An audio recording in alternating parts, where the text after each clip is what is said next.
पर्दे में रहने दो, पर्दा ना उठाओ। जरा सोचिए, 60 और 70 के दशक में एक ऐसा नाम जिसने बॉलीवुड के हर घर तक अपनी पहचान बना ली थी। खूबसूरती ऐसी कि नजरें ठहर जाएं, अदाकारी ऐसी कि लोग दीवाने हो जाएं, और कामयाबी ऐसी कि हर लड़की उनके जैसा बनने के ख्वाब देखे। आजा बंगले के पीछे तेरी बेरी के नीचे, हाय रे पिया।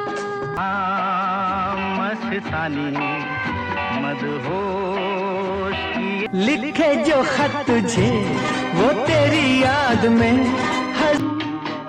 अच्छा तो हम चलते हैं, ओ मेरे सोना रे सोना रे सोना रे, दे दूंगी।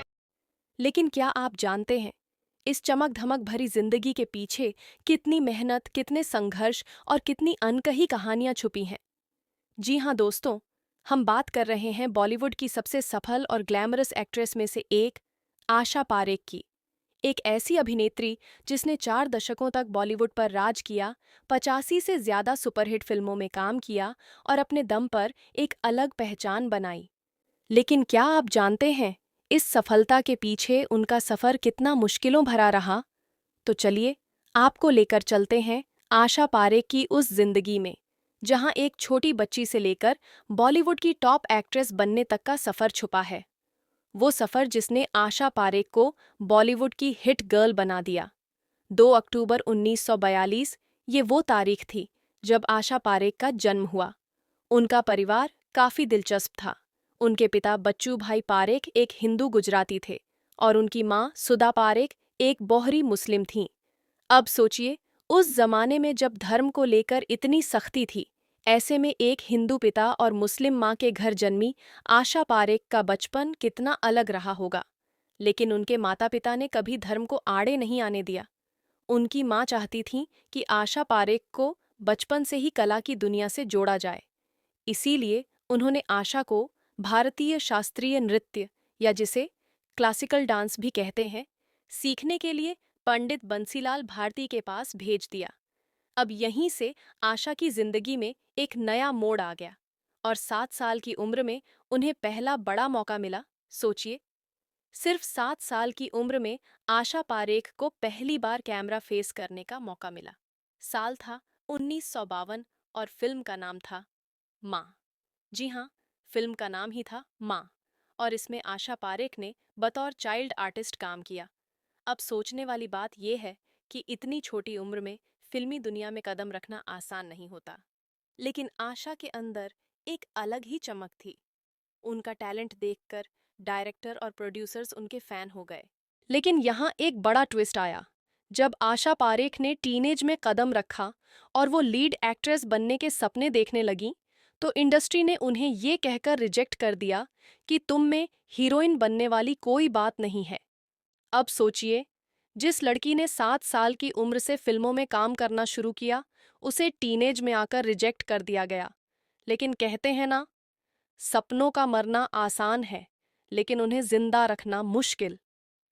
आशा पारेख ने हार नहीं मानी और फिर सन 1959 और किस्मत ने आशा पारेख के लिए एक सुनहरा दरवाजा खोल दिया। उस वक्त बॉलीवुड के सुपरस्टार शम्मी कपूर के साथ एक फिल्म बन रही थी, दिल दे के देखो।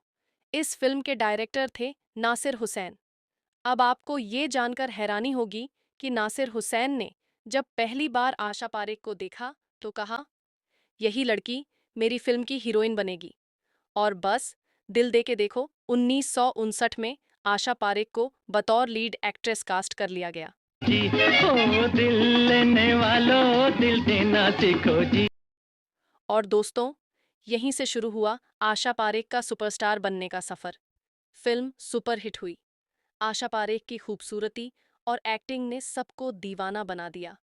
और फिर एक के बाद एक सुपरहिट फिल्मों का सिलसिला शुरू हो गया। और अब आपको बताते हैं उनकी कुछ बेहतरीन फिल्मों के नाम। जब प्यार किसी से होता है 1961, बेकरार था, आज भी है और भी रहे। तीसरी मंजिल 1966, दे दूंगी जान, जुदा मत होना रे, मैंने तुझे।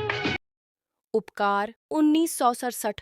देश की धरती सोना उगले उगले हीरे मोती, मेरे देश की धरती। कटी पतंग 1970। मुझे डोर कोई खींचे तेरी ओर लिए जा। आन मिलो सजना 1970। पलट मेरी जान तेरे कुर्बान, अब तेरा जान किधर है। अब जरा सोचिए, करोड़ों दिलों पर राज करने वाली आशा पारेख की पर्सनल लाइफ कितनी दिलचस्प रही होगी, है ना? लेकिन आपको जानकर हैरानी होगी कि आशा पारेख ने कभी शादी नहीं की। अब इसकी वजह क्या थी? दरअसल उन्होंने अपनी किताब द हिट गर्ल में खुद इस बात का खुलासा किया कि उनका नाम मशहूर डायरेक्टर नासिर हुसैन के साथ जोड़ा जाता था। और सच भी यही था। आशा पारेख और नासिर हुसैन के बीच एक गहरा रिश्ता था। लेकिन दिक्कत ये थी कि नासिर हुसैन पहले से शादीशुदा थे। इसलिए अपनी और उनके परिवार की इज्जत बनाए रखने के लिए आशा पारेख ने इस रिश्ते को कभी शादी तक नहीं पहुंचने दिया। अब और मज़ेदार बात यह है कि आशा पारेख ने एक बार अमेरिका के प्रोफेसर से शादी करने का फैसला किया था। लेकिन जब उन्हें पता चला कि वो प्रोफेसर पहले से ही किसी गर्लफ्रेंड के साथ रिलेशनशिप में है, तो आशा पारेख ने शादी तोड़ दी। बस, इसके बाद उन्होंने कभी शादी के बारे में सोचा ही नहीं। इतना ही नहीं, उन्होंने एक बच्चे को गोद लेने का फैसला भी किया था। लेकिन दुर्भाग्य से उस बच्चे में जन्मजात विकार यानी कि बर्थ डिफेक्ट्स थे और डॉक्टर्स ने उन्हें बच्चा गोद देने से मना कर दिया। यानी कि न प्यार मुकम्मल हुआ और न ही माँ बनने का सपना। आज के समय में आशा पारेख अपनी जिंदगी पूरी तरह अपने काम और समाज सेवा में बिता रही हैं। उन्होंने मुंबई के सांता क्रूजे में एक अस्पताल के लिए बड़ा दान दिया था, जिसका नाम है बीसीजे अस्पताल और आशा पारेख अनुसंधान केंद्र। हालांकि ये अस्पताल कई बार बंद और फिर से खुल चुका है, लेकिन आज भी इस अस्पताल में आशा पारेख का बड़ा योगदान माना जाता है। साथ ही वो अपनी डांस एकेडमी कला भवन को भी संभालती है, जहां आज भी हजारों बच्चे उनसे क्लासिकल डांस सीखने आते हैं। सोचिए जरा, करोड़ों फैंस, बेमिसाल शोहरत, ढेरों हिट फिल्में, लेकिन निजी जिंदगी में ऐसा अकेलापन। शायद यही वजह है कि आज भी आशा पारेख की लाइफ एक मिस्टीरियस पहेली जैसी लगती है। क्या उनकी जिंदगी का सबसे बड़ा अफसोस उनका अधूरा प्यार था, या फिर शादी ना कर पाना?